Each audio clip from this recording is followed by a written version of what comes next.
Inyuma yaho hasohotse ingingo irekurira abadandaza kwinjiza isukari mu gihugu, ihinguriro ry'isukari Sosumo ryaradugije igiciro c'isukari ku mafaranga 8,000 kw'igenekerezo rya 14 Nyakanga, hiyongera amafaranga 5,000 ku gice cahahora.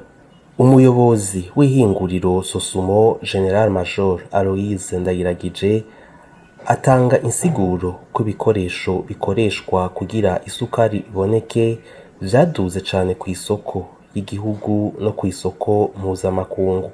Inyuma yaho umukuru w'igihugu c'u Burundi Evariste Ndayishimiye yaribukije indongozi zose ko baraba inyungu z'umwenegihugu imbere yo kuduza ibiciro. Mu bice bitandukanye vyo mu gisagara ca Bujumbura ahasanzwe hadandarizwa isukari, igiciro caradugijwe.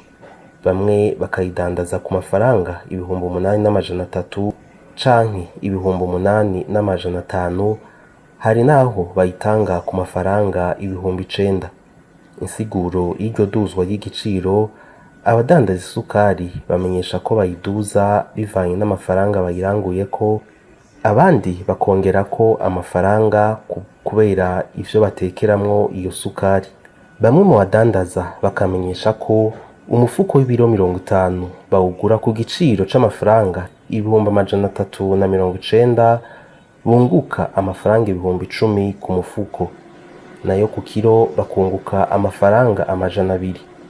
Abo badandaza babandanya bamenyesha ko igiciro kiduzwa bivanye n'amafaranga yo kunguruza iyo mifuko.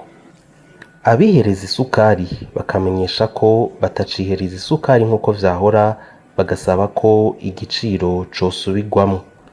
Abahora bihereza isukari badandaza ku kiyiko nabo nyene bakavuga ko batorohewe kuko isukari yahora ku mafaranga 100 yagiye ku mafaranga 500. Mwomenya ko umwimbu w'isukari wagabanutse mu myaka 10 iheze uva ku matoni 23,000 mu mwaka w'2015, ubu ukaba ugeze ku matoni 10,000.